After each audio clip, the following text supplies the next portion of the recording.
The sky above New Geneva was perfect blue.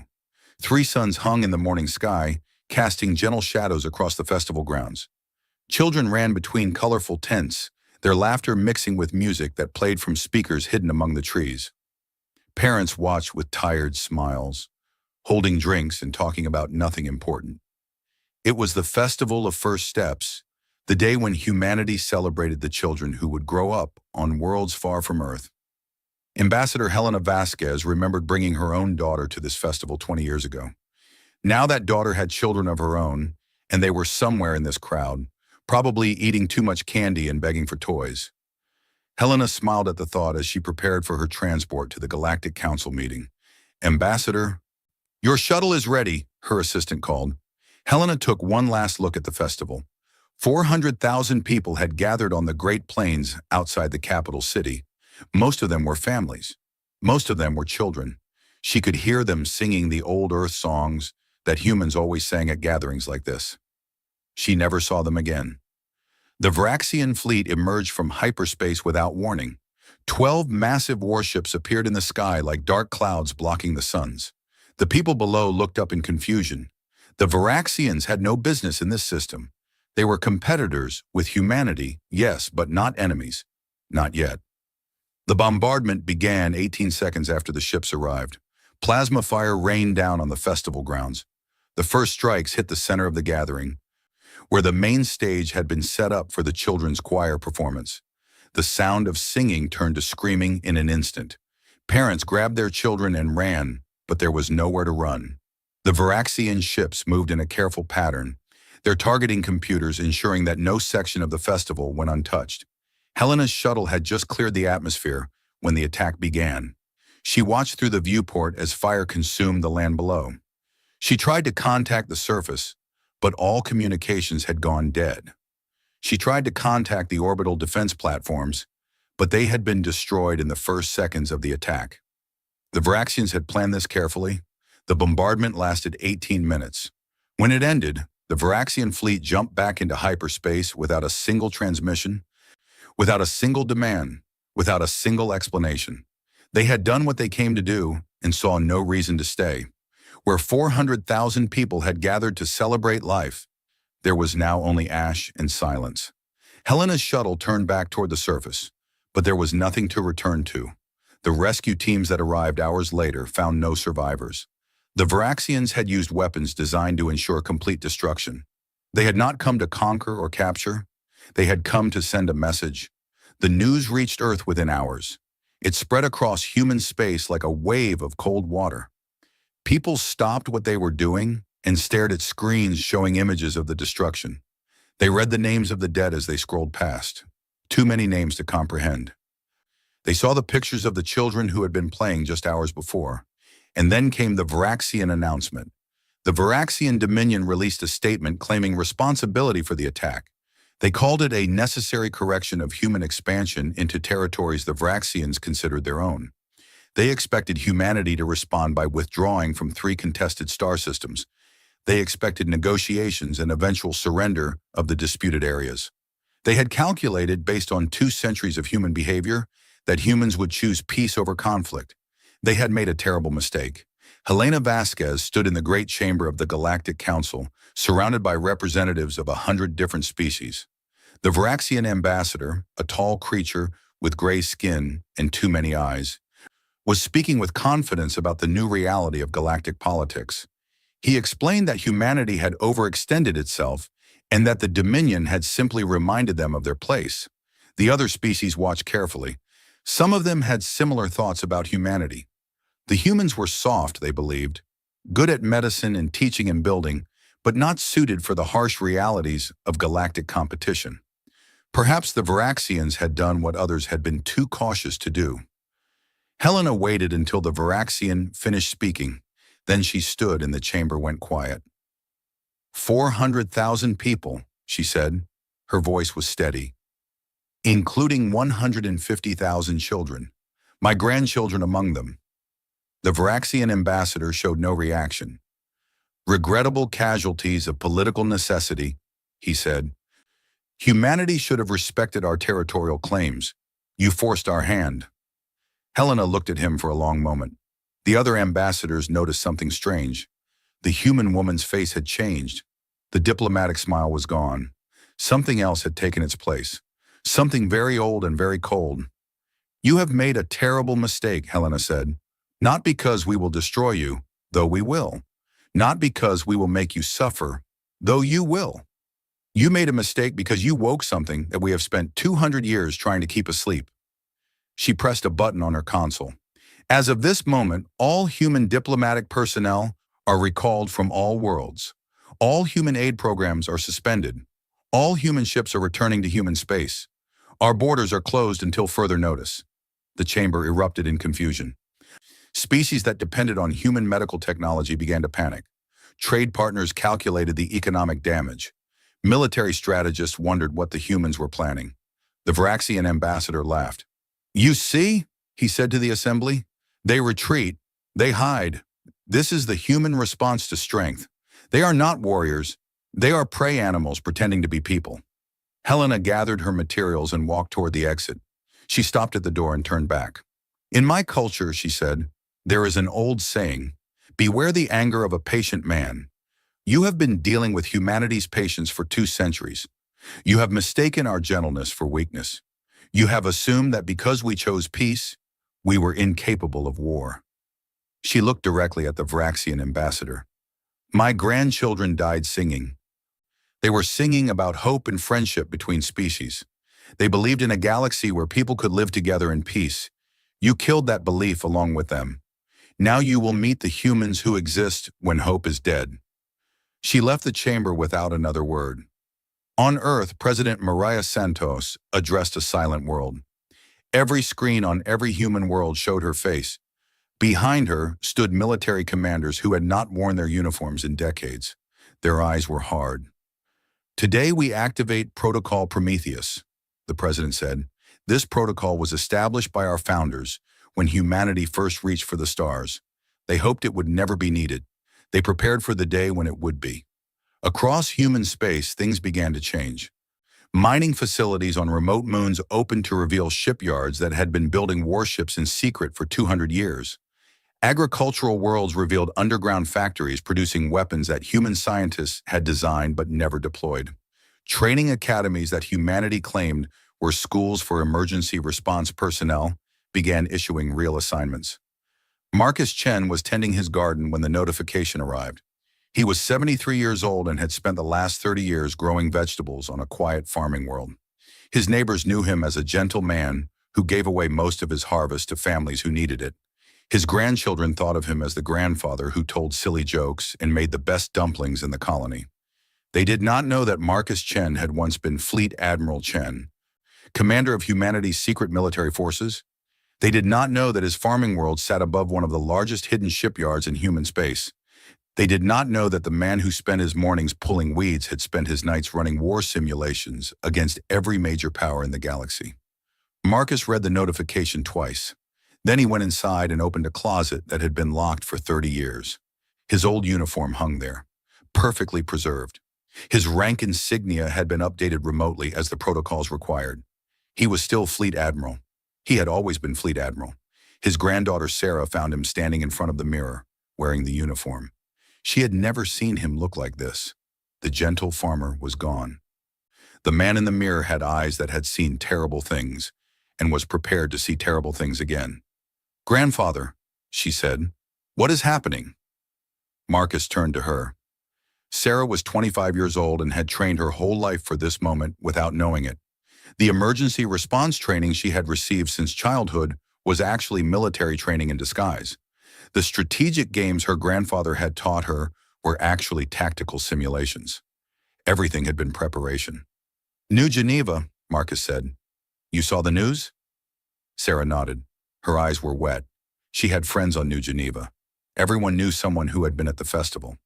"The Varaxians think we are weak," Marcus said. "They think that because we chose to be healers and teachers, we forgot how to be warriors. They are wrong. We never forgot. We just hoped we would never have to remember." He took her hands in his. "I am sorry, Sarah. I am sorry that the galaxy did not let you live in peace. I am sorry that you will now see what humans become when our children are murdered." I am sorry that I could not protect you from this. 3 weeks later, a message broadcast from human space to every corner of the galaxy. It showed the ruins of New Geneva. It showed the bodies. It showed the small shoes and toys scattered among the ash. Then a voice spoke, calm and cold. We came to you as friends. We healed your sick. We educated your young. We asked for nothing but peaceful coexistence. And you killed our children. Now meet the other side of humanity. The first human fleet emerged from hyperspace at the edge of Vraxian territory. A galactic council observer who witnessed the emergence sent a frantic message home. His hands shook as he typed. They have been building ships for 2 centuries. They have more firepower than the Vraxians have ever seen. They are coming, and there is nothing in the galaxy that can stop them. We thought we knew humanity. We were wrong. The species we knew is gone. Something else is wearing their face now, and it is angry. The stars themselves seemed to dim as the human fleet advanced. The war had begun. 3 weeks of silence followed the withdrawal of humanity from galactic affairs. The Vraxian Dominion celebrated what they called a great victory. Their news channels showed images of empty human embassies and abandoned aid stations. They told their people that the soft humans had run away, just as predicted. The galaxy would soon forget the incident at New Geneva, and the natural order would be restored. The Vraxian High Commander, a decorated warrior named Korvax, addressed his military council with confidence. The humans have proven what we always suspected, he said. They are a species of merchants and doctors, not fighters. Their threats were empty noise. Within a year, they will return to the negotiating table, ready to give us everything we demanded. His intelligence officers agreed. Every analysis said the same thing. Humans had no significant military capability. Their ships were designed for transport and exploration, not war. Their population was spread across hundreds of worlds, making coordination impossible. The Vraxians had calculated every variable and found nothing to fear. They had calculated wrong. Deep within human space, something ancient was waking up. On every human world, people who had lived quiet lives were receiving messages that changed everything. Teachers, farmers, engineers, and shopkeepers opened old files and remembered old training. They had always known this day might come. Their parents had told them. Their grandparents had warned them.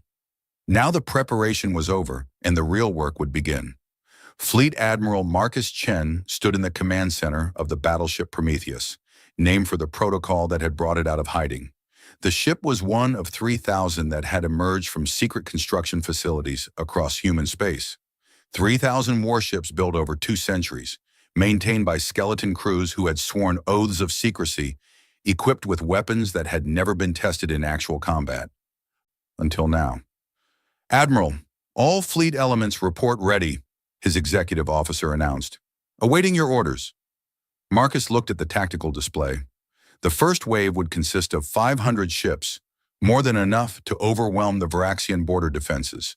The remaining fleets would follow in sequence, each wave larger than the last. The Vraxians were expecting negotiators. They would receive something very different. His granddaughter Sarah stood at the communications station.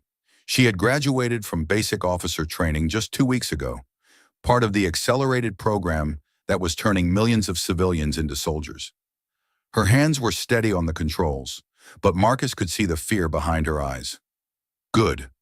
Fear kept soldiers alive. It was the ones who felt nothing that worried him. Sarah, he said, open a channel to all ships. She nodded and activated the fleet-wide broadcast. Every human in the combined fleet heard what came next.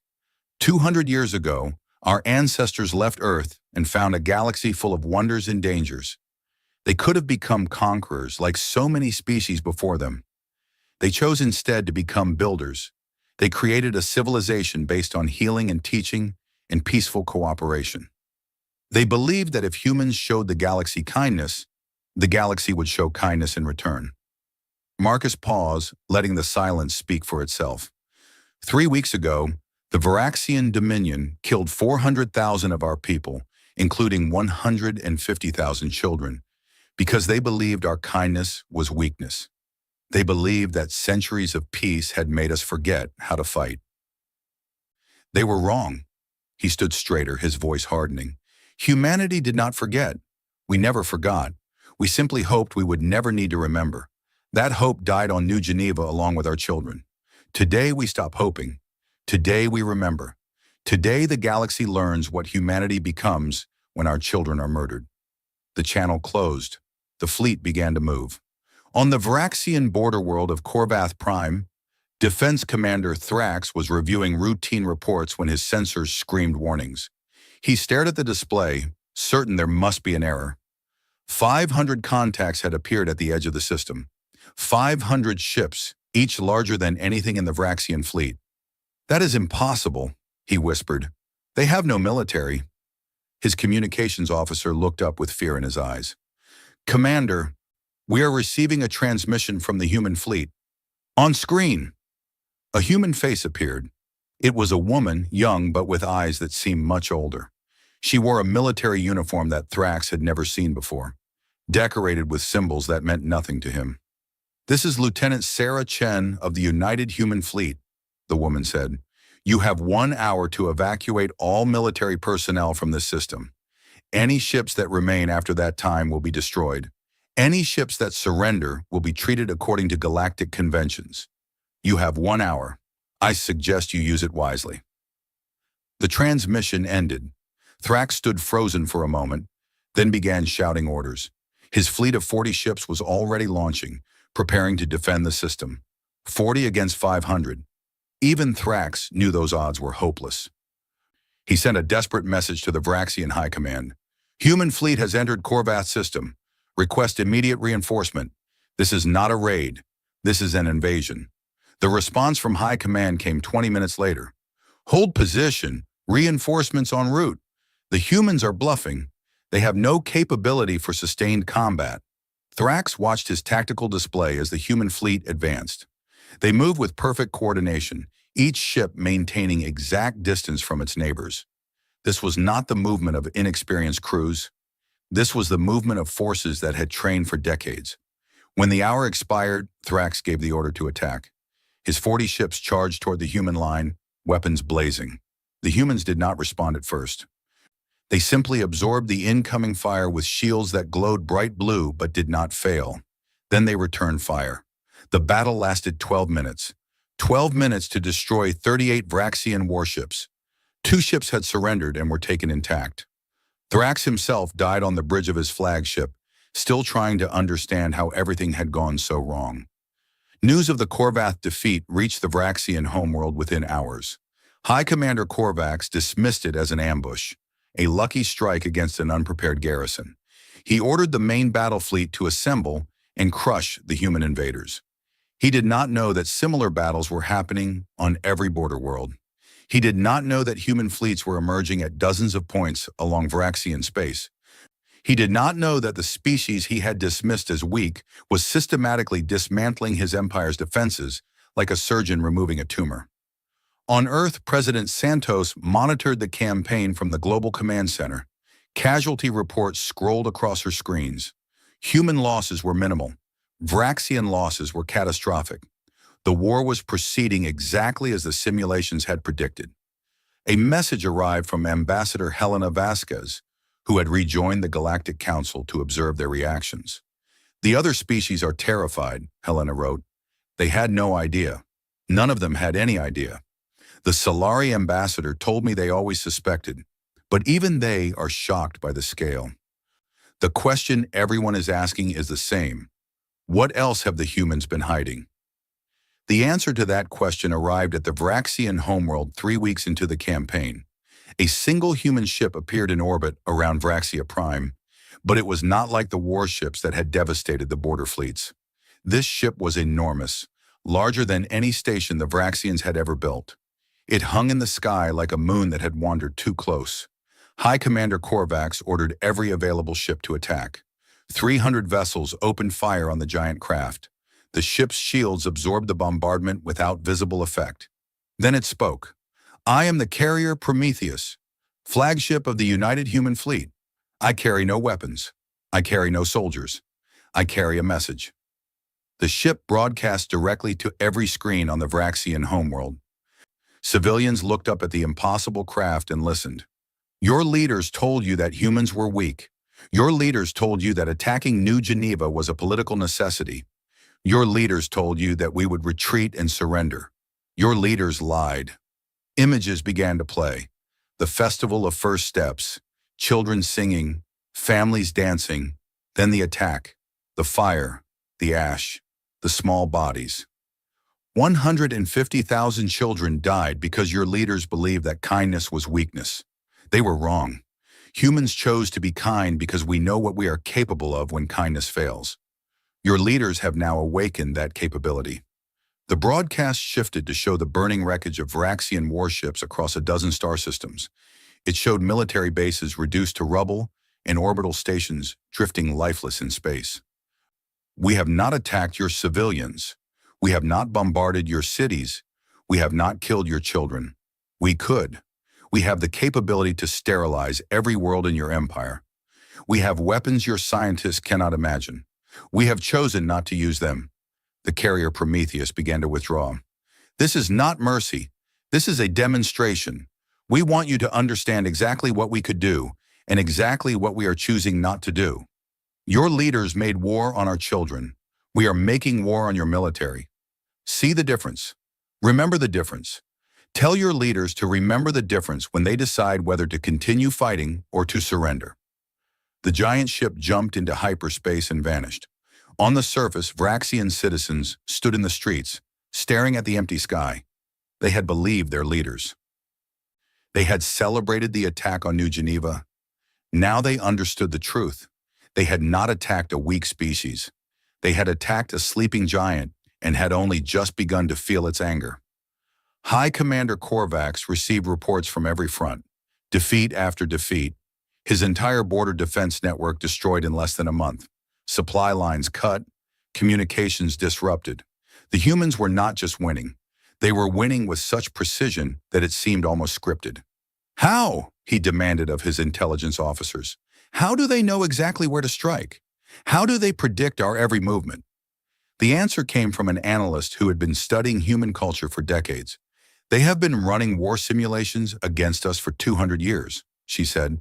Every trade negotiation, every diplomatic exchange, every cultural program was also an intelligence operation.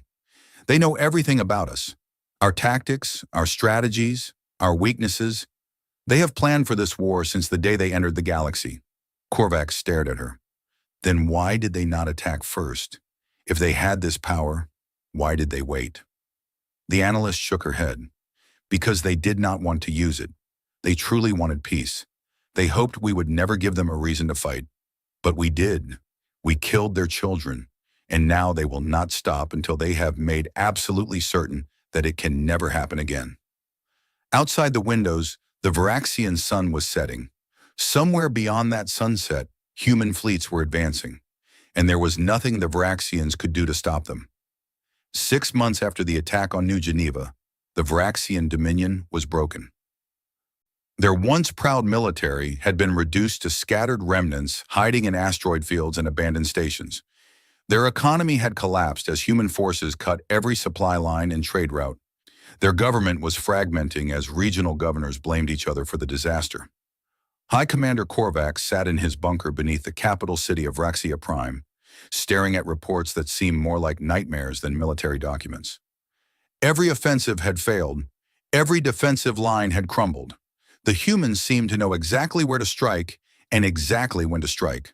They fought with a cold efficiency that Korvax had never seen in any species. And yet they had not killed civilians. Not one bombardment of a population center. Not one attack on a hospital or school. They destroyed military targets with surgical precision and left everything else untouched. This terrified Korvax more than anything else. An enemy seeking revenge would burn everything. An enemy with this kind of control was planning something much worse than destruction. The human fleet had surrounded Varaxia Prime, but had not attacked. They simply waited, blocking all traffic in and out of the system. The Varaxian homeworld was under siege, but it was a siege without violence. The humans were letting the Varaxians destroy themselves. In the capital city, riots had broken out. Citizens who had once celebrated the attack on New Geneva now demanded the heads of the leaders who had ordered it. Statues of Korvax were torn down and burned. Moderate politicians who had opposed the attack were suddenly popular. Hardliners who had championed it were hiding or dead. Admiral Marcus Chen watched the chaos from the bridge of his flagship. Sarah stood beside him, monitoring communications from the surface. The Varaxian news channels were showing footage of government buildings on fire, set ablaze by their own people. "They are tearing themselves apart," Sarah said. "Should we intervene?" Marcus shook his head. "This is not our war to fight. The Varaxians who ordered the attack on New Geneva must answer to their own people. If we occupy their world, we become conquerors. If we let them find their own justice, we remain liberators." Sarah frowned. "Is there a difference?" "There is always a difference. Conquerors are hated. Liberators are remembered." Marcus turned to face her. "We did not start this war to rule the Varaxians. We started it to ensure they could never harm our children again. That goal is almost complete." A communication request arrived from the Varaxian surface. Marcus nodded, and Sarah opened the channel. A Varaxian face appeared on screen. This was not a military commander or government official. It was an older female with tired eyes and gray skin marked by scars of age. She wore simple civilian clothing. "I am Elder Threnix," she said. "I speak for the Coalition of Moderate Voices. We have taken control of the civilian government after the military council's collapse. High Commander Korvax is in custody, along with the other architects of the New Geneva attack. We wish to negotiate a surrender." Marcus studied her face. The Coalition of Moderate Voices had been a minor political faction before the war. They had publicly opposed the attack on New Geneva and had been ignored. Now they were the only legitimate authority left on Varaxia Prime. "What terms do you propose?" Marcus asked. Elder Threnix bowed her head. "We propose unconditional surrender. We ask only for mercy for our civilians, who did not order the attack and did not want the war. We offer the war criminals for whatever justice you require. We offer full access to our military records so you can confirm the destruction of all weapons. We offer everything we have. We have nothing left to bargain with." The bridge was silent. Officers who had lost friends and family at New Geneva watched the screen with hard eyes. Some wanted vengeance. Some wanted the Varaxians to suffer as they had suffered. The desire was understandable. Marcus took a long breath. "Elder Threnix, humanity accepts your surrender. We will not occupy your world. We will not harm your civilians. We will not demand reparations that would destroy your economy. But we will require 3 things. The elder waited, her expression guarded. "First, the individuals who planned and ordered the attack on New Geneva will stand trial before an interspecies tribunal. This trial will be public. Every species in the galaxy will see the evidence of what was done and why." Threnix nodded. "This is fair." "Second, your military will be dismantled completely. You will retain only defensive forces sufficient to protect your homeworld from pirates and natural disasters. You will have no capability to project force beyond your own system for at least 1 generation." Threnix winced but nodded again. "This is harsh but understandable." "Third, you will participate in a cultural exchange program with humanity. Your young people will learn our history. Our young people will learn yours. We will work together to ensure that both our species understand how this war began and why it must never happen again." The elder looked confused. "You want us to teach your children?" "I want our children to know you as people, not as monsters. And I want your children to know us as people, not as conquerors. The greatest protection against future wars is understanding. We will build that understanding together, or we will wait for your grandchildren to make the same mistakes your leaders made." Threnix stared at him for a long moment. Then she began to weep. "We expected destruction," she said. "We expected our cities to burn and our people to die. We expected you to be like us, only stronger. But you are not like us at all, are you?" Marcus shook his head. "We are exactly like you. That is what frightens us. Humans have committed atrocities throughout our history. We have burned cities and murdered children and destroyed civilizations. We know exactly what we are capable of because we have done it before. We built a peaceful civilization not because we are naturally peaceful, but because we chose to be better than our history. You killed our children, and for a moment, we almost forgot that choice. We almost became what you expected us to become." He paused, his voice heavy with exhaustion. We chose not to. We chose restraint. We chose precision. We chose to destroy your military and spare your civilians. Not because you deserved mercy, but because we could not afford to become the kind of species that kills children in revenge for killed children. That path has no end. We found the end of it once, long ago, and we will not walk it again. The surrender was formalized 3 days later. Human forces landed on Varaxia Prime, but they did not march through the streets as conquerors. They set up medical stations and food distribution centers. They helped repair infrastructure damaged by the civil unrest. They treated Varaxian civilians with the same professionalism they would have shown their own people. The Galactic Council watched in disbelief. Species that had expected humanity to destroy the Varaxians instead saw humans helping them rebuild. Ambassadors who had feared being the next target of human aggression began to wonder if they had misunderstood everything. The Solari ambassador requested a private meeting with Helena Vasquez. She met him in the rebuilt human embassy on the council station, surrounded by images of New Geneva that would never let anyone forget why the war had happened. "I must ask you something," the Solari said. "Your people had the power to destroy the Varaxians completely. You chose not to. Why?" Helena considered the question carefully. "Because destruction would have changed us more than it changed them. The Varaxians who ordered the attack on New Geneva are dead or in prison. The Varaxians who carried it out are dead or surrendered. The Varaxians who remain are civilians who did not choose this war any more than our children chose to die in it. Destroying them would not bring our children back. It would only prove that we had become the kind of species that kills children." The Solari nodded slowly. "Among my people, there is a saying, the true test of power is in its restraint. You have passed a test that many species never face." Helena smiled sadly. "We did not want to be tested. We wanted to grow vegetables and teach children and explore the stars. We wanted to believe that kindness was enough to keep us safe. We were wrong. Now we must find a way to be both kind and strong. It is harder than it sounds." On Varaxia Prime, Sarah Chen had been assigned to a reconstruction team in one of the capital's outer districts. She worked alongside Varaxian volunteers, clearing rubble and distributing supplies. At first, the Varaxians avoided her. They feared her uniform and her species and the power that both represented. Gradually, that fear began to fade. Sarah helped a Varaxian family repair their home. She played with Varaxian children who had never met a human before. She learned words in their language and taught them words in hers. She showed them that the monsters they had been told about were just people like them. One evening, a Varaxian mother approached her. The woman's eyes were wet with tears. "My brother was on one of the ships your fleet destroyed," she said. "He was a gunner on a cruiser. He died in the first week of the war." Sarah stood still, unsure how to respond. She had fired weapons in that first week. She might have killed this woman's brother herself. "I hated you," the mother continued. "I hated all humans.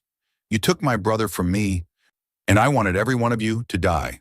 She paused, struggling to find words. "Then I watched you help rebuild my neighbor's house. I watched you feed our children when our government could not. I watched you treat our wounded when our doctors ran away. And I realized something." "What?" Sarah asked. "We attacked you first. We killed your children first. And instead of killing ours, you helped them." The mother reached out and took Sarah's hand. "I do not understand your species. I do not understand how you can be so strong and so gentle at the same time. But I want to understand. I want my children to understand. I want this war to mean something more than death and grief." Sarah squeezed her hand. "That is all we want too. Understanding. Maybe if we build enough of it, no one will ever have to lose a brother or a child to war again." The mother smiled through her tears. "You truly believe that is possible?" Sarah looked up at the stars, visible now that the fires had stopped burning. Somewhere up there, her grandfather was commanding a fleet powerful enough to destroy worlds. Somewhere up there, human ships waited with weapons that could end civilizations. And yet they had chosen restraint. They had chosen mercy. They had chosen to build rather than destroy. "I have to believe it is possible," Sarah said. "Otherwise, what was the point of any of this? We survived. We won. Now we have to prove that winning means something." The stars glittered above them, silent and eternal, watching two species begin the long process of learning to trust each other again. 1 year after the surrender, the War Crimes Tribunal began. The Galactic Council had never hosted such an event. Representatives from every known species gathered to witness the trial of those who had ordered the attack on New Geneva. The evidence was overwhelming. The defendants had no defense except to claim that they had acted in what they believed were their people's best interests. The prosecution was led by a human legal team, but the judges came from 12 different species. This was humanity's demand. They did not want the trial to look like revenge. They wanted it to look like justice, blind and impartial, and based purely on the facts. High Commander Korvax sat in the defendant's box, stripped of his rank and his pride. He had led armies that conquered star systems. Now he sat in chains while aliens debated his fate. His expression was empty, as if he had already accepted whatever judgment would come. The trial lasted 3 months. Every piece of evidence was examined. Every witness was heard. The defendants were given every opportunity to explain their actions. When the verdict finally came, no one was surprised. Guilty on all counts. Crimes against sentient beings, deliberate targeting of civilians, mass murder of children. The sentences varied from life imprisonment to execution, depending on each defendant's level of involvement. Korvax was sentenced to death. He accepted the verdict without emotion. His last words, was spoken to the assembled gallery, were unexpected. "I believed that humans were weak," he said. "I believed that attacking them would bring my people glory and territory. I was wrong. I was wrong about everything. Humans are not weak. They are the strongest species in this galaxy, not because of their weapons, but because of their restraint. They could have killed every Vraxian alive. They chose not to. I have no such restraint. That is why I am here, and that is why they are not." He turned to face the human delegation. "I killed your children because I thought it would make you afraid. Instead, it made you terrible. And even in your terribleness, you were more merciful than I could ever be. I do not understand your species. I do not think I ever will. But I know now that the galaxy belongs to you, not because you conquered it, but because you earned it." The execution was carried out the following day. It was not broadcast. Humanity had no interest in spectacle. Justice had been served. That was enough. The tribunal's conclusion marked the beginning of a new phase in galactic history. The evidence presented during the trial had revealed the full extent of humanity's hidden power. Every species now knew that the gentle humans they had traded with and learned from had been secretly building one of the most powerful military forces ever assembled. They had lied for 2 centuries, and they had lied convincingly. Some species were angry. They felt betrayed by humans who had presented themselves as peaceful while preparing for war.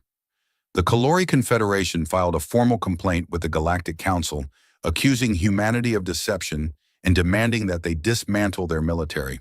The human response was delivered by Ambassador Helena Vasquez, who had aged 10 years in the 12 months since New Geneva. Her hair was white now, and her face was lined with grief that would never fully heal. But her voice was strong. "Humanity deceived you," she admitted to the council. "We built weapons in secret. We trained soldiers while claiming to have none. We prepared for war while preaching peace. All of this is true. We apologize for the deception, but not for the preparation." She looked around the chamber at the faces of 100 species. "For 2 centuries, we tried to show you that kindness could be strong. We healed your sick and taught your young, and asked for nothing in return. We hoped that if we were good neighbors, you would be good neighbors in return. Most of you were, but some of you looked at our kindness and saw weakness. Some of you wondered what would happen if you attacked us. Some of you made plans." Helena pulled up a display showing intelligence reports.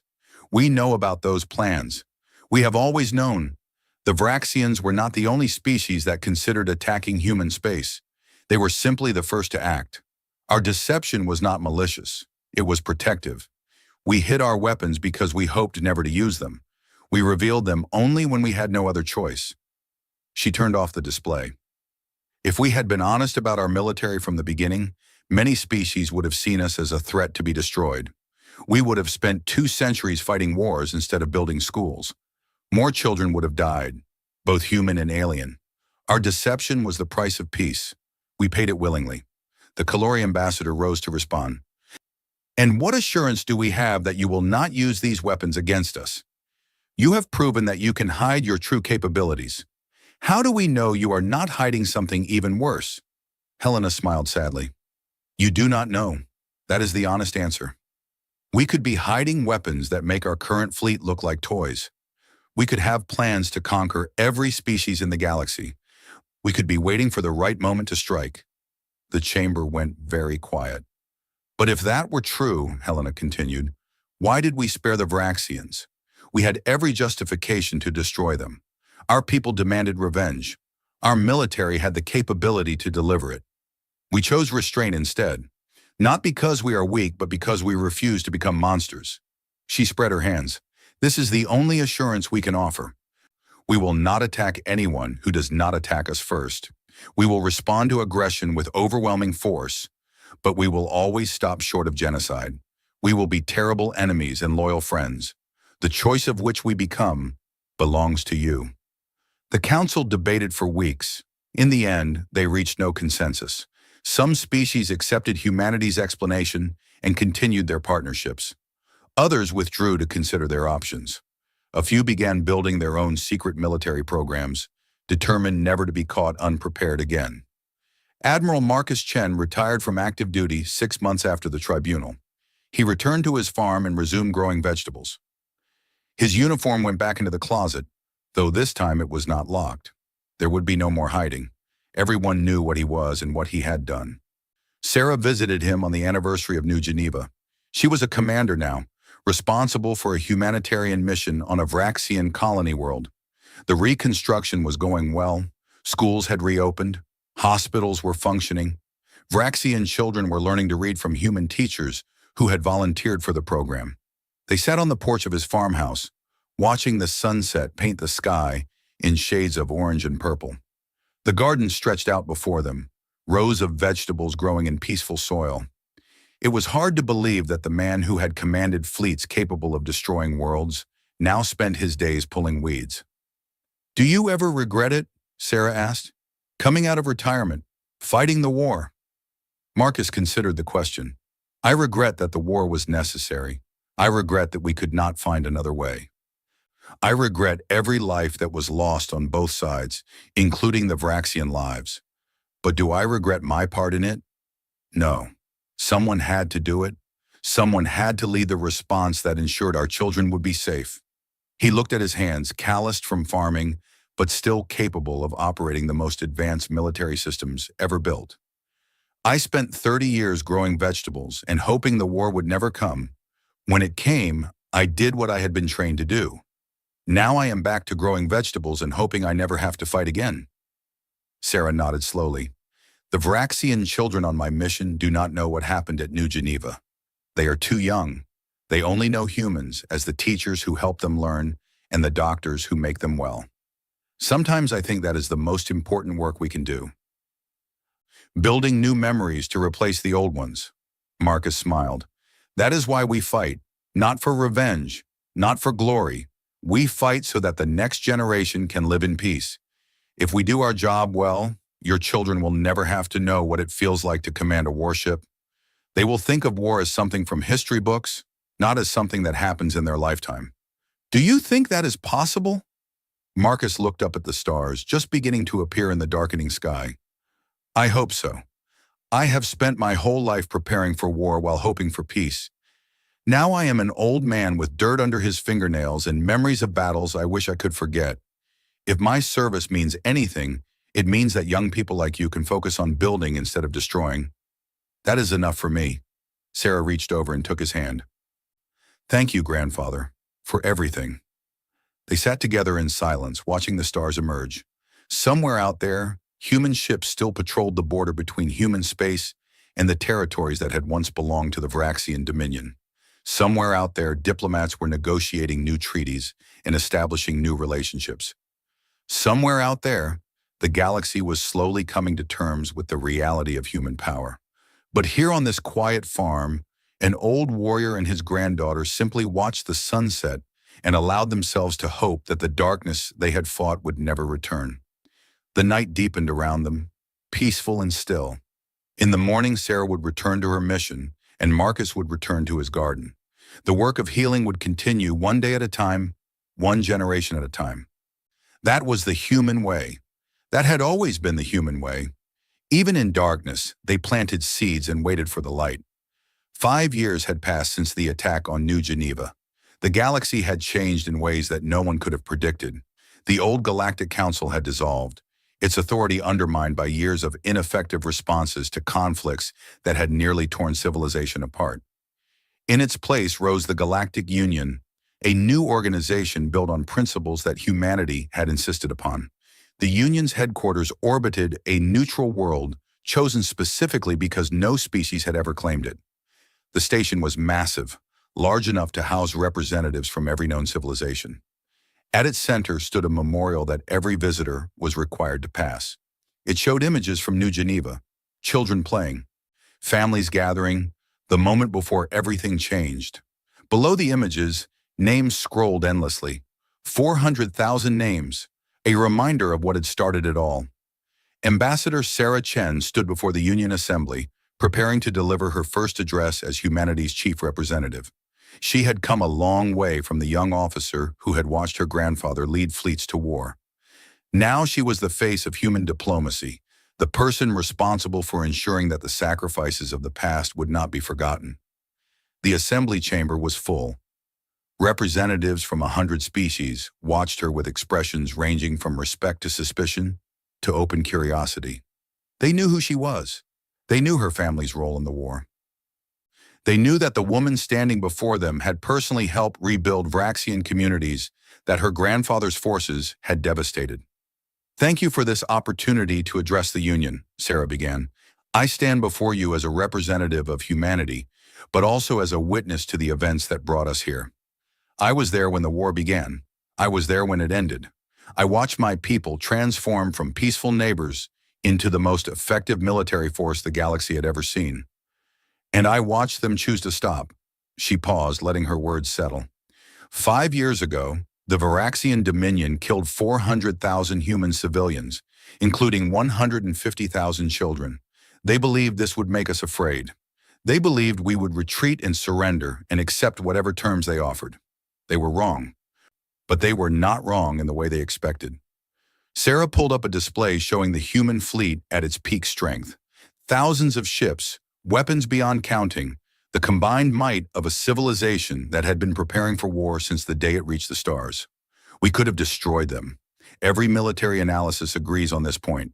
We had the capability to sterilize every Varaxian world, to wipe their species from existence, to ensure they would never threaten anyone again. Some of our people demanded exactly that. They had lost children, parents, siblings. They wanted revenge, and they had the power to take it. She turned off the display. We chose not to, not because we are naturally merciful, not because we are incapable of hatred. We chose restraint because we had learned through centuries of our own terrible history that revenge is a poison that destroys the one who drinks it. We had already walked the path of genocide once, long ago on our homeworld. We knew where it led. We refused to walk it again. The chamber was silent.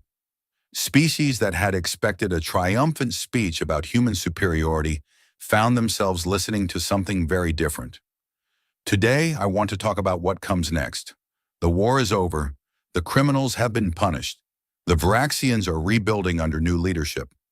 But the questions that started the war remain unanswered. How do we build a galaxy where children are safe? How do we create trust between species that have every reason to fear each other? How do we ensure that what happened at New Geneva never happens again?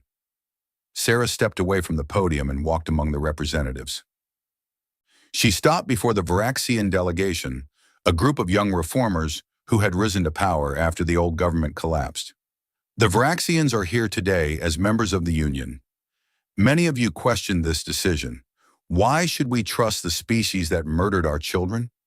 Why should we give them a voice in our councils? The answer is simple, because the alternative is worse.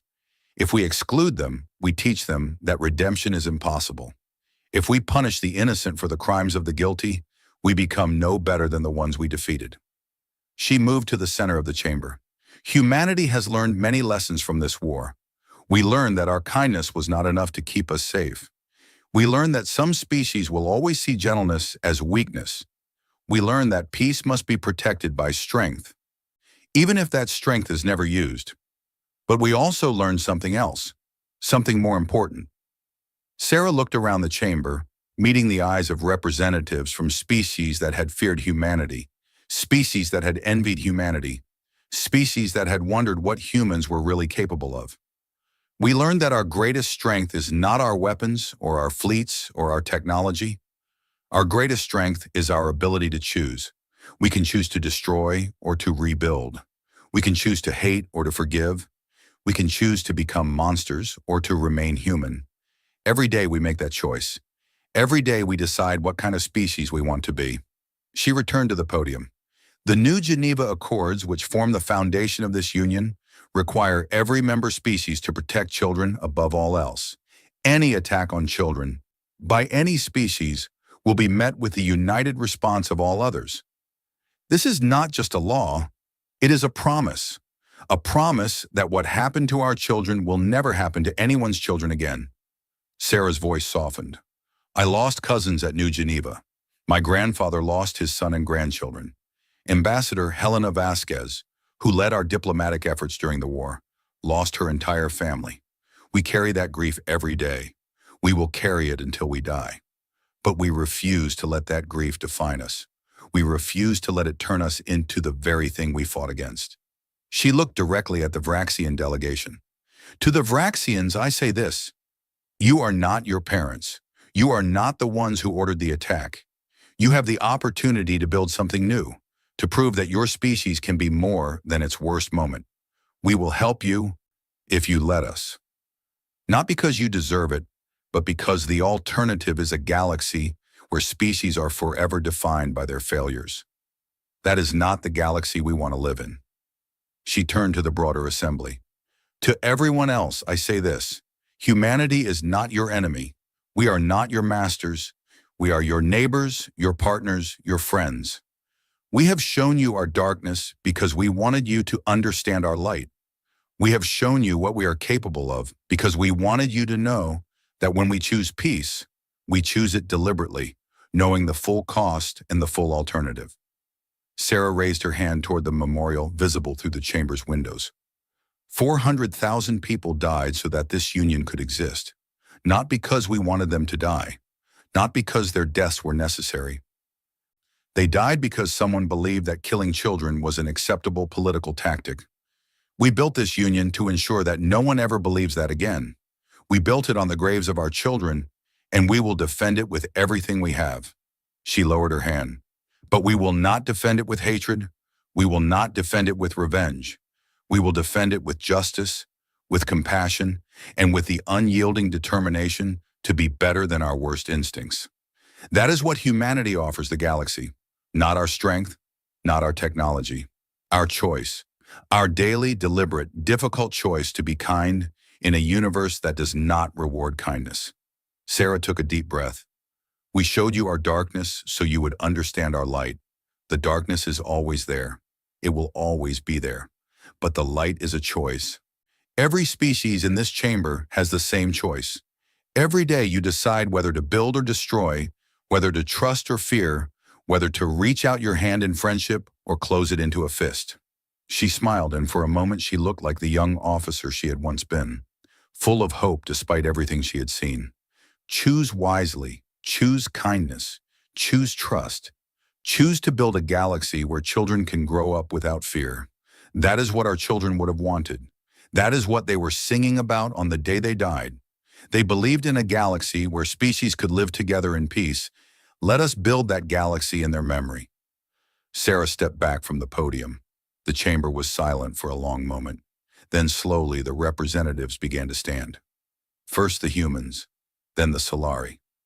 Then species that had opposed humanity in the past. One by one, they rose to their feet, acknowledging not victory, but commitment, not strength, but choice. Outside the chamber windows, the stars burned bright against the darkness of space. Somewhere out there, human ships still patrolled the borders, ready to respond to any threat.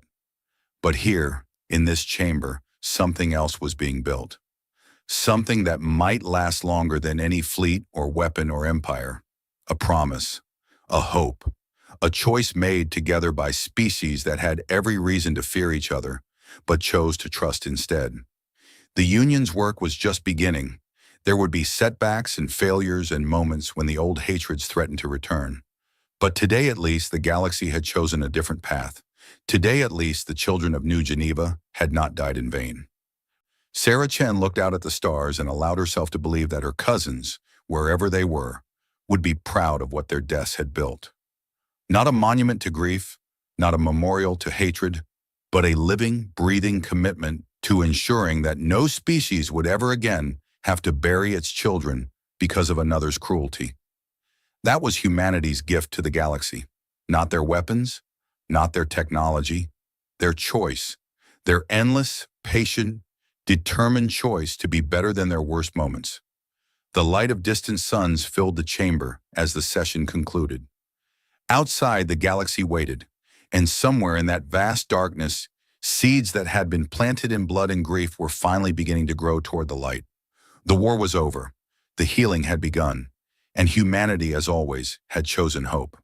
Ryan Carter sat in his office at the Earth Olympic Committee building, looking at the strange message on his screen. After 20 years as an athlete and 5 as director, he thought he had seen everything.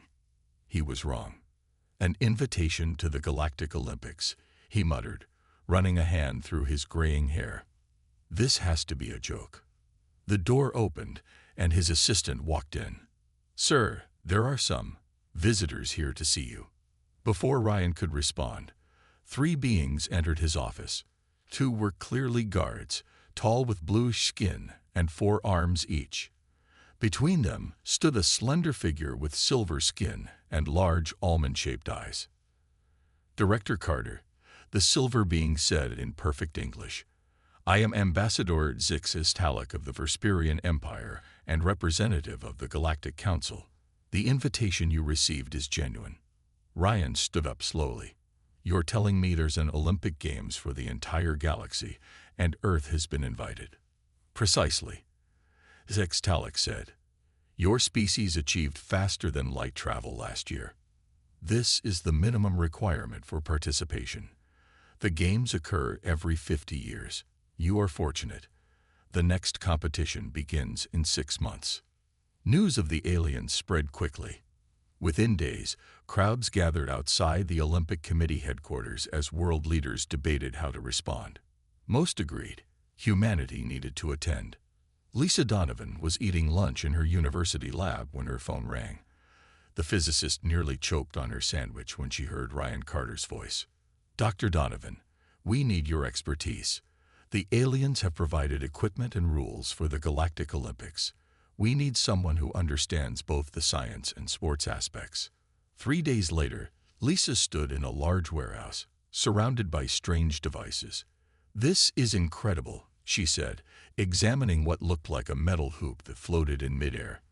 "This must be for the zero-gravity handball they mentioned." Ryan nodded.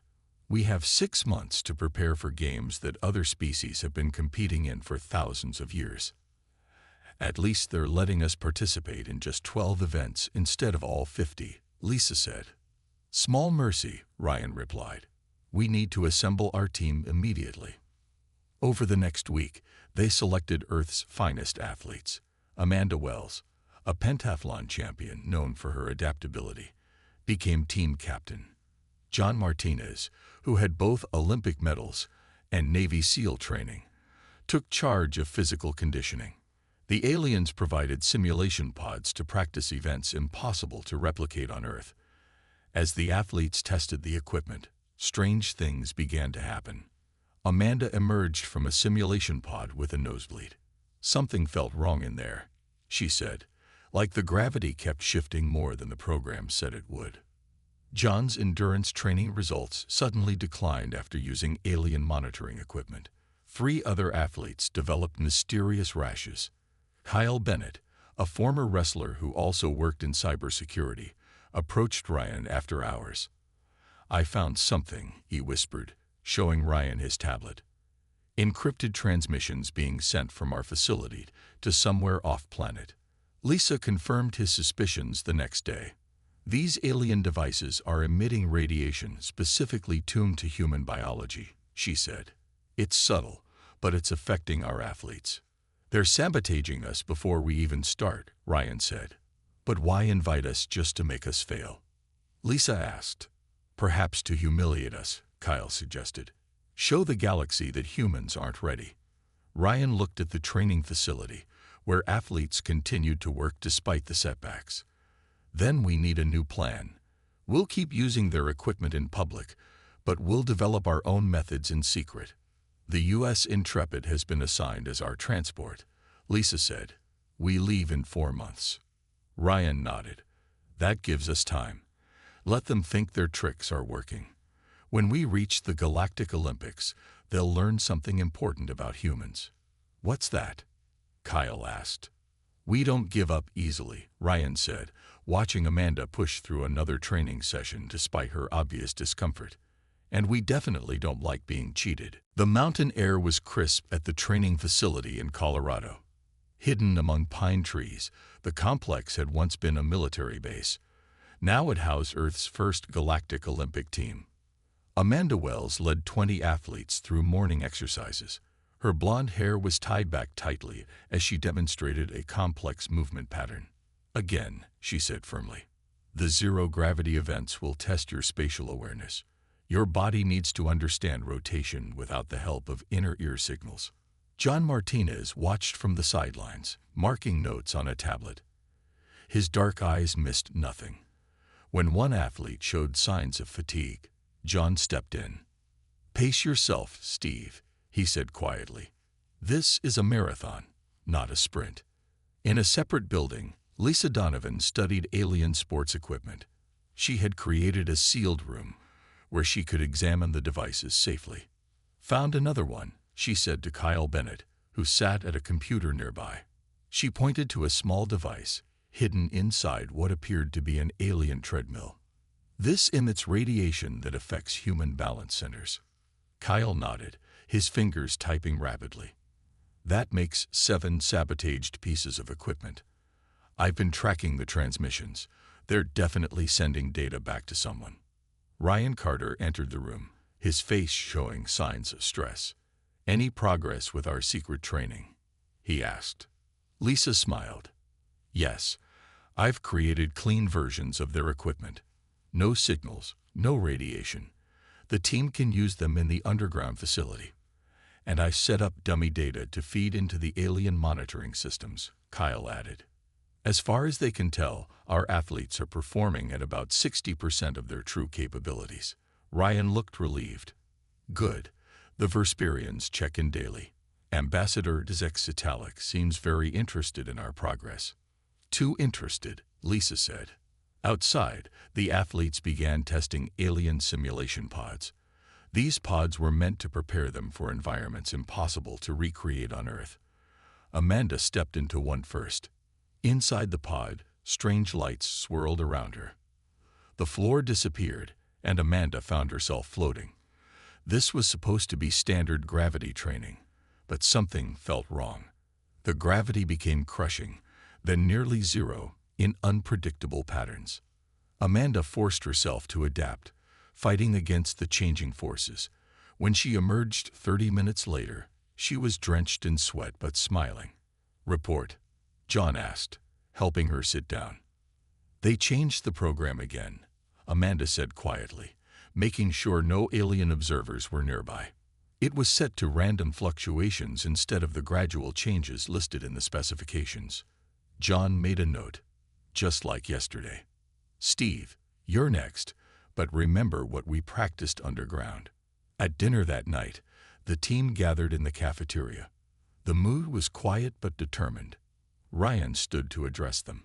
I know the training is difficult, especially with the equipment issues, but we've made progress. Thanks to Lisa and Kyle, we now understand what we're facing. Will we file a complaint with the Galactic Council? Asked Rebecca Palmer, a gymnast with remarkable balance. Ryan shook his head. Not yet. If we complain now, we'll look weak. They might even revoke our invitation. So we keep pretending we don't notice the sabotage. Daniel Wilson asked, his voice doubtful. For now, Ryan confirmed. But we're not just victims here. Thanks to our secret training, we're actually ahead of schedule. When we reach the games, we'll be ready. Lisa stepped forward with a holographic display. I've been studying the other competing species. Despite their advantages, they all have weaknesses. The Verspirians have poor peripheral vision. The Arcturians can't process rapid environmental changes. And humans? Amanda asked. Lisa smiled. We're adaptable. While other species evolve for specific environments, we're generalists. And there's something else they don't expect. What's that? John asked. We know they're cheating, Lisa said. That gives us the advantage of preparation. They think we're going in blind. Kyle raised his water glass, to surprising the galaxy. The team joined the toast, determination replacing doubt in their eyes. The U.S. Intrepid gleamed in the morning sunlight as the Earth team boarded. At over 500 meters long, the ship was humanity's newest starship, chosen to represent Earth at the Galactic Olympics. The sleek vessel had powerful engines that would take them to the Centauri system in just 2 weeks. Captain Samantha Wright greeted Ryan at the airlock. Her uniform was crisp, and her posture perfect. Welcome aboard, Director Carter, she said, shaking his hand firmly. My ship and crew are at your service. Thank you, Captain, Ryan replied. I hope we won't cause too much trouble. Captain Wright smiled. My orders from Earth Command were very clear. Get you there safely, and make sure no one interferes with our team. The athletes settled into their quarters as the Intrepid broke orbit. Many had never been in space before, let alone on a faster-than-light journey. Amanda organized a tour of the ship to keep everyone busy during the first day. On the third day, the ship entered FTL space. Stars stretched into lines outside the viewing ports. The alien observers, including 2 Verspirian officials, stayed in their quarters, claiming the FTL effects disturbed their senses. With the aliens absent, the team gathered in the ship's main conference room. Now that we're away from Earth, we need to be extra careful, Ryan told them. We suspect the ship may be bugged, so continue using our code words for private training. Lisa brought up holographic displays of various alien species. I've been studying our competition. There will be over 200 different species at the games. Kyle stepped forward. While most communication from Earth is limited during FTL travel, the aliens seem to have no trouble sending messages. I've detected several transmissions from the Verspirian quarters. Can you decode them? John asked. Kyle shook his head. Not completely, but I've picked up words like human and preparation multiple times. On the 5th day, something unexpected happened. The Intrepid received a transmission from another ship traveling to the games. Captain Wright invited Ryan to the bridge. It's a delegation from the Arcturian Alliance, she explained. They're requesting permission to travel alongside us and make formal contact. The Arcturian ship was smaller than the Intrepid but more colorful, with swirling patterns across its hull. Soon, a delegation came aboard. The Arcturians had blue-green skin and 4 eyes arranged in a diamond pattern. Unlike the formal, cold Verspirians, they seemed genuinely friendly. We are pleased to meet our new galactic neighbors, said Krell, the Arcturian team leader. Like humans, we are relatively new to the galactic community. This is only our 3rd Olympic Games. During dinner with the Arcturians, Eric Morgan, the human communications specialist, noticed how differently they behaved compared to the Verspirians. The Arcturians freely shared information about the games and other competitors. Be cautious of the Verspirians, Krell told them quietly when the Verspirian officials were out of earshot. They have dominated the games for centuries and do not welcome new challengers. We've noticed some irregularities in the training equipment they provided, Lisa said carefully. Krell's 4 eyes blinked in sequence. Yes, this is their way. They did the same to us during our first games. We finished last in nearly every event. Why doesn't anyone report them? Amanda asked. The Verspirians control many trade routes and have allies among the judges, another Arcturian explained. Most smaller species cannot risk their anger. After the Arcturians left, the human team gathered again. At least we're not alone, Ryan said. The Arcturians could be valuable allies. Eric nodded. They offered to share their communications system with us. It's more secure than ours. We should accept, Kyle suggested. I don't trust the Verspirians at all now. As the Intrepid continued toward the Olympic planet, the humans felt both concern and determination growing. The challenge was greater than they had imagined, but now they had friends. We're not just competing for Earth anymore, Amanda told her teammates. We're standing up for fair play in the galaxy. Phobos 9 appeared through the viewing window as a blue-green jewel against the blackness of space. The Olympic planet orbited a bright star in the Centauri system. As the U.S. Intrepid approached, the humans could see thousands of ships in orbit. Some were tiny, barely larger than shuttles. Others were massive, dwarfing even Earth's largest vessel. There must be representatives from every corner of the galaxy, Ryan said, staring at the spectacle. The Intrepid received landing coordinates and descended through the atmosphere. Below them, a massive city spread across an entire continent. At its center stood a cluster of enormous structures, the Olympic venues. When they landed, the human team was greeted by a diverse group of alien officials. Some floated on anti-gravity platforms. Others moved on multiple legs. A few seemed to shift shape as they moved. "Welcome, Earth delegation," said a tall, purple-skinned being with 3 arms.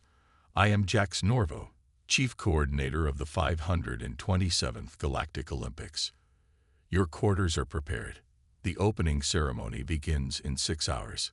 The humans were escorted to their lodgings, a large building with the Earth flag prominently displayed. Inside, they found comfortable rooms adapted to human needs. "Not bad," John said, testing a bed. At least they got the gravity right. Ryan gathered the team for a final meeting before the ceremony. "Remember, just being here is a victory. Don't be intimidated. Focus on your events and the training we've done." The opening ceremony was held in a stadium so vast that clouds formed near its dome. The humans had never seen so many different life forms in one place. The stands held millions of spectators from across the galaxy. The Earth team marched in near the end of the procession as one of the newest members of the galactic community. Amanda carried the Earth flag, her face beaming with pride despite her nervousness. "And now we welcome the representatives of Sol 3, known to its inhabitants as Earth," announced a booming voice. Their species has only recently achieved faster-than-light travel, making this their first Galactic Olympics. A mixture of curious murmurs and polite applause followed them. Some areas of the stadium showed more enthusiasm.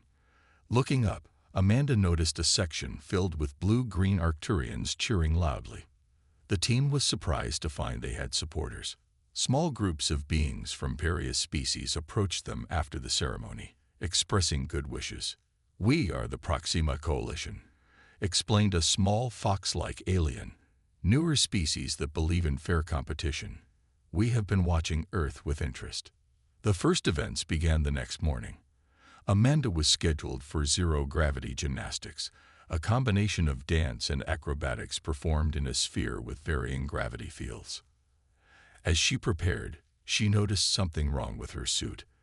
The control panel that helped manage movement in zero-G was flickering.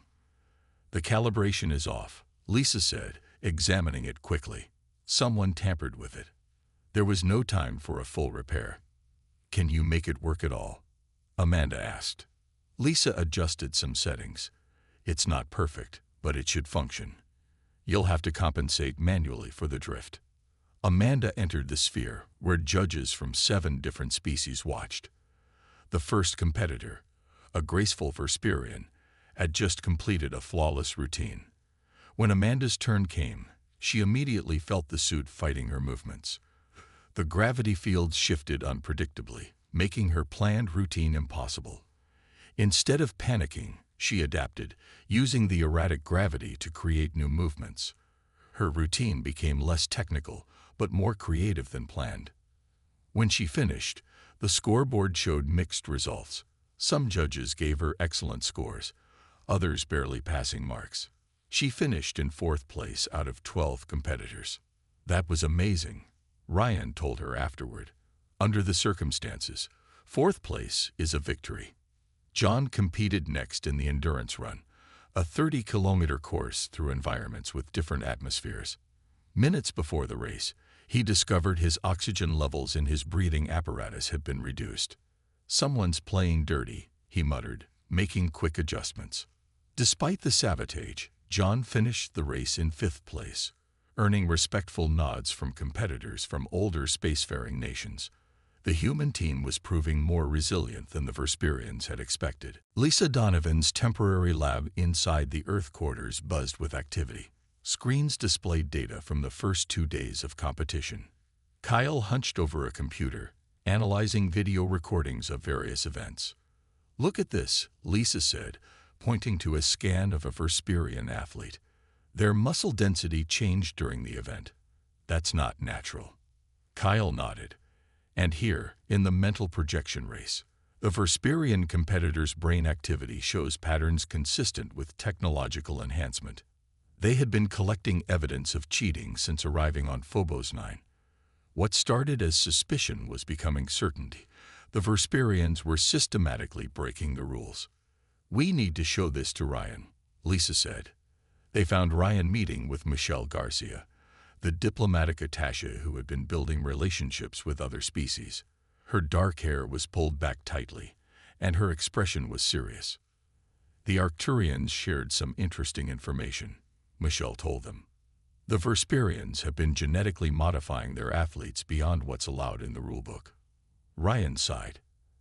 "Added to our growing list of violations, the question is, what do we do about it?" "File a formal complaint," Kyle suggested. Michelle shook her head. "Not yet. I've spoken with delegates from 15 species. Many have attempted complaints in the past. All were dismissed. Worse, those who complained often faced trade sanctions from Vesperian allied worlds. So they get away with cheating because they're powerful?" Lisa asked, her voice rising with frustration. "For now," Michelle replied, "but things are changing. Our presence has sparked something. Other species are talking more openly about the unfairness." Eric Morgan joined them, his communication pad in hand. "I've been monitoring chatter among the galactic media. Earth is becoming a story.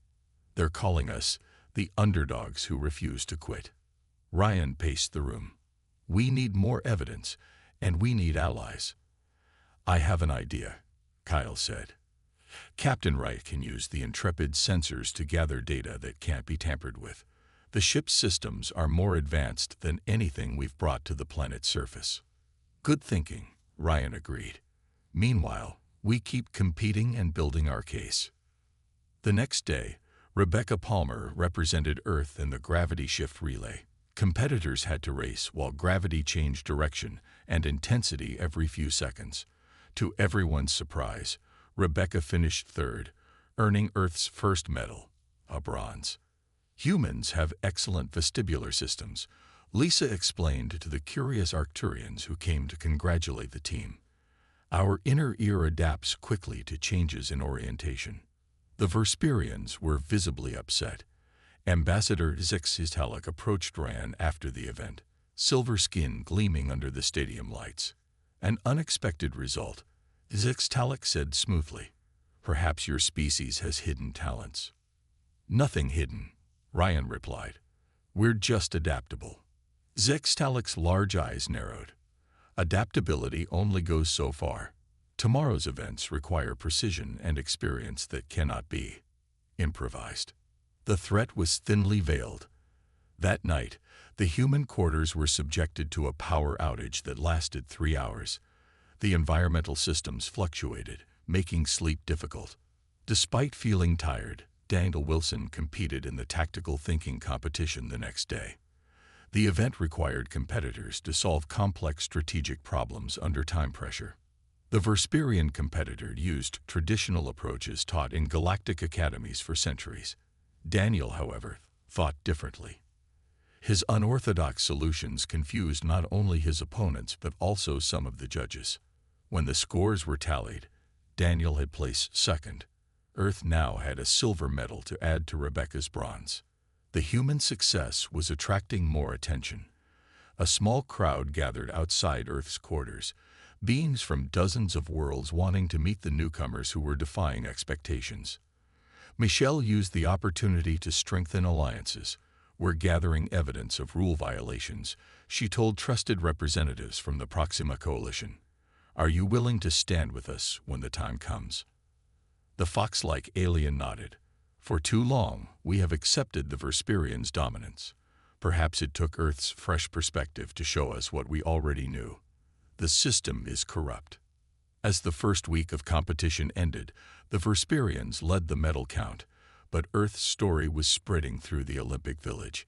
The galaxy was watching with growing interest. The second week of competition brought new challenges and unexpected discoveries. As the human team prepared for their events, Lisa made an important observation. We've been focusing on our disadvantages, she told the team during their morning meeting. But we have natural advantages too. She displayed a chart comparing human abilities to other species. Our endurance is exceptional. We sweat to cool down, which many species can't do. Our hands are incredibly precise, and most importantly, we can think creatively under pressure. Ryan nodded. Let's use those strengths. The Vesperians expect us to play by their rules and lose. Let's surprise them. That day, Steve Jackson competed in the multi-environment swimming race. The course moved through pools of different liquids, water, a methane compound, and a thick gel-like substance. Most species excelled in one environment but struggled in others. The Vesperians used technical aids hidden in their suits to help them breathe in all three liquids. Steve, however, had trained differently. Rather than relying on breathing equipment that could be tampered with, he had practiced holding his breath for long periods. He powered through each section, using different swimming techniques for each liquid. The Vesperian competitor finished first, but Steve took second place, earning another silver medal for Earth. The judges spent extra time examining his performance, looking for violations, but found none. Completely legal, Steve told the media afterward, smiling at the Vesperian officials nearby. Just good old human lung capacity.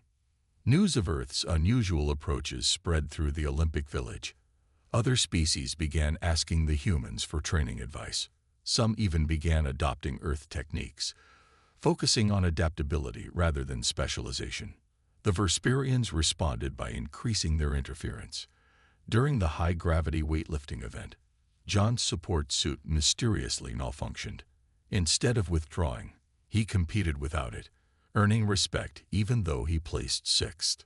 Back on the Intrepid, Captain Wright had been using the ship's advanced sensors to collect data. She called Ryan to the ship that evening. "We've confirmed what you suspected," she said, showing him detailed scans. "The Vesperians are using banned substances that temporarily alter their biology during events.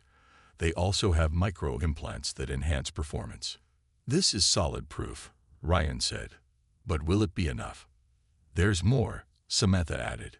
"We've detected communication patterns suggesting the Vesperians have influenced at least 4 judges.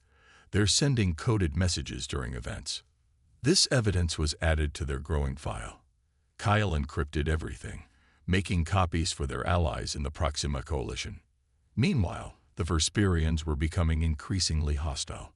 Ambassador Zexitalik called an emergency meeting of the Olympic Committee, claiming the humans were disrupting the traditional spirit of the Games. Earth's participation was perhaps premature, he told the committee. Their behavior shows they are not ready for galactic competition.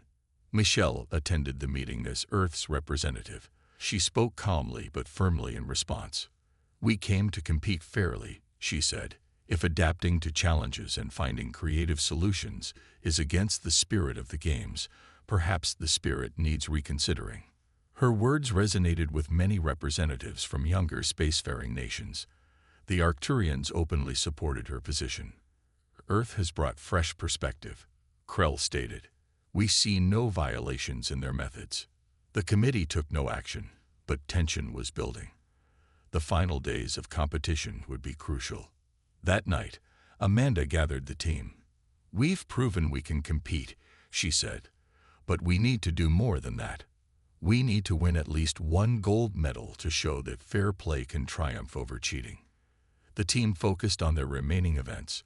The most promising was the Combined Skills Challenge, a multi-part competition testing strength, thinking, speed, and adaptability. Amanda would represent Earth. As she prepared, a young Arcturian approached her with a message. Be careful. The Vesperians are planning something big for the final events. They cannot afford to let Earth succeed. The warning was concerning, but Amanda felt ready. Let them try their worst, she told Ryan.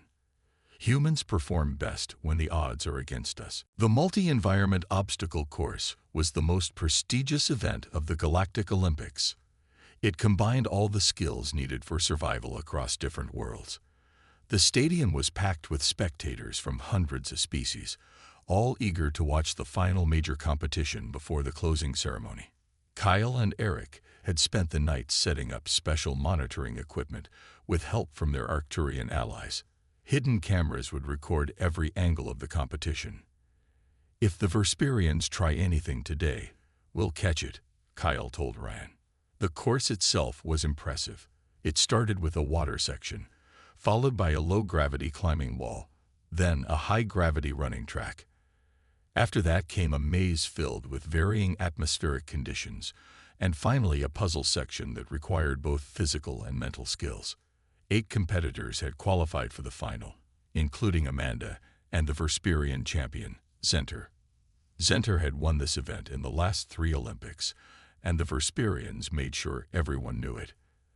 As the competitors prepared, Listen noticed something unusual about Zenter. His silver skin had a strange sheen, and his movements seemed unnaturally smooth. He's been enhanced beyond anything we've seen before, she whispered to Ryan. His muscle density is off the charts. The race began. Amanda started well in the water section, staying close to the leaders. When she reached the low-gravity wall, her training in the secretly modified equipment proved valuable. She climbed efficiently, moving into 3rd place. Zenter was in 1st, moving with impossible speed through each section. The high-gravity track slowed most competitors, but he seemed unaffected. Then something unexpected happened. As Zenter entered the atmospheric maze, his movements became jerky. He stumbled, catching himself against a wall.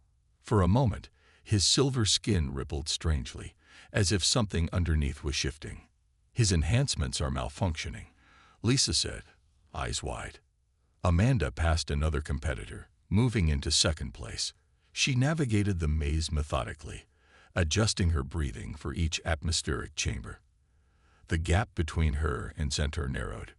In the puzzle section, Zenter's advantage disappeared completely.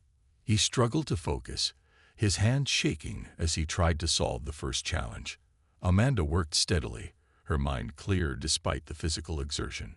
She passed Zenter, taking the lead. The crowd roared, many species cheering for the human underdog. Zenter pushed himself harder, trying to catch up. That's when disaster struck for the Vesperian. In full view of the entire stadium, a section of Zenter's skin split open, revealing mechanical components underneath. A clear liquid sprayed from the tear, and Zenter collapsed. The crowd fell silent, then erupted in shocked conversations. Officials rushed to the fallen competitor, while Amanda finished the course, winning the event. Instead of celebrating, she went to check on Zenter. Medical staff were already examining him, their expressions grim. Illegal biotechnological enhancements, one official announced. Complete body modification beyond anything permitted in the rulebook. Ambassador Zexitalic rushed to intervene, but it was too late. The evidence was clear and public. Screens throughout the stadium replayed the moment Zenter's enhancements failed. Taking advantage of the confusion, Eric activated their plan. He connected to the Olympic network and broadcast the evidence they had collected over the past 2 weeks. Screens all over the stadium began showing clips of Vesperian cheating, hidden devices, influenced judges, sabotaged equipment. This has been happening for centuries, Eric's voice announced over the system, not just to humans, but to every new species that joins the games. The evidence was overwhelming.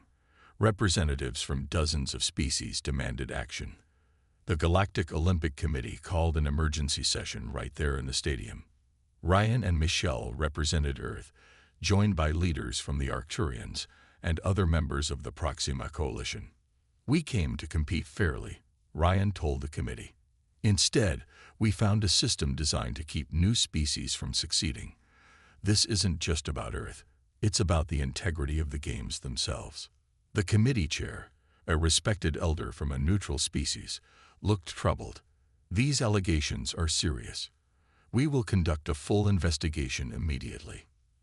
Ambassador Zexis stood, his silver face contorted with rage. "If this proceeds, the Vesperian Empire will withdraw from the games and impose sanctions on supporting worlds." His threat hung in the air. For many species, Vesperian trade was essential for survival. Michelle stepped forward, her voice steady. "Is this what the Galactic Olympics has become? A competition ruled by threats rather than fair play?" Silence filled the enormous stadium as everyone waited for the Galactic Olympic Committee's decision. The emergency meeting had lasted through the night, with testimonies from dozens of species about Vesperian cheating over the centuries. When morning came, the committee chair stood before the assembled crowd. "For 5,000 years, these games have celebrated the diversity and achievements of galactic civilization," the elderly alien said, voice amplified throughout the stadium. "Today, we must acknowledge that we have failed to uphold the true spirit of that celebration." The chair announced a series of decisions. First, all Vesperian medals from the current games were suspended pending a full investigation. Second, an independent council would be formed to examine past competitions. Third, and most significantly, the Olympic Committee itself would be restructured to include representatives from all participating species. Ambassador Zexis stormed out with the Vesperian delegation. Several allied species followed, but far fewer than expected. The Vesperian threat of sanctions had lost its power now that their cheating was exposed. For the remaining 3 days of competition, events continued under new rules. Independent judges replaced those suspected of bias. Equipment was inspected by multiple species before each event. The atmosphere transformed from one of suspicion to genuine celebration. Without their advantages, the Vesperian athletes who chose to continue competing performed poorly. Other species, including humans, showed dramatic improvements. Amanda received her gold medal in an official ceremony, becoming the first human Olympic champion in galactic history. The Earth team added 2 more medals, another silver and a bronze, before the games ended. At the closing ceremony, Ryan stood with Michelle and Captain Wright as the committee chair approached them. "We owe Earth a debt of gratitude," the alien said. "Your perspective as newcomers allowed you to see clearly what many of us had accepted for too long." The chair extended a formal offer. Earth would receive a permanent seat on the new Galactic Olympic Committee, with Lisa Donovan nominated as the first representative. "We need your commitment to fair play and your ability to adapt to challenges," the chair explained. "These are qualities all species can learn from." As the Earth delegation prepared to return home, they found themselves surrounded by well-wishers from across the galaxy. The Arcturians presented them with a traditional friendship crystal. The fox-like aliens from the Proxima Coalition offered trade agreements. Even species that had initially been dismissive of humans now approached with respect. Amanda found Krell, the Arcturian team leader, watching the Intrepid prepare for departure. "Will you compete in the next games?" she asked him. Krell's 4 eyes blinked happily. "Yes, and we will train differently now. Many of us are adopting Earth methods, focusing on adaptability rather than specialization. We'll be ready for stronger competition," Amanda said with a smile. "And we will be ready for a fair one." Krell replied. Aboard the Intrepid, Ryan gathered the team for a final meeting before departure. We came here expecting to lose, he said. Instead, we changed the games themselves. Our medals matter less than the legacy we're leaving. Captain Wright added, Earth Command is already reporting increased diplomatic contact from species we met here. We've gone from galactic newcomers to respected members of the community in just 3 weeks. As the Intrepid broke orbit, news broadcasts throughout the galaxy were discussing the Earth effect on the Olympic Games. Videos of human athletes adapting to challenges and overcoming sabotage had become popular viewing on thousands of worlds. Lisa looked out at the stars as they prepared for the jump to FTL. The Versperians thought humans would be easy to defeat, she said. They didn't understand what really makes us strong. What's that? Kyle asked. We expect things to be hard, John answered. When faced with unfairness, we don't give up. We find another way forward. The ship accelerated into FTL, carrying home a team that had accomplished far more than winning medals. They had shown the galaxy something important about humanity. Faced with cheating and corruption, they had stood up for fairness rather than learning to cheat better themselves. As Ryan wrote in his final report, we didn't just compete in the Galactic Olympics. We helped transform them. And in doing so, we showed the galaxy the best of what humanity has to offer.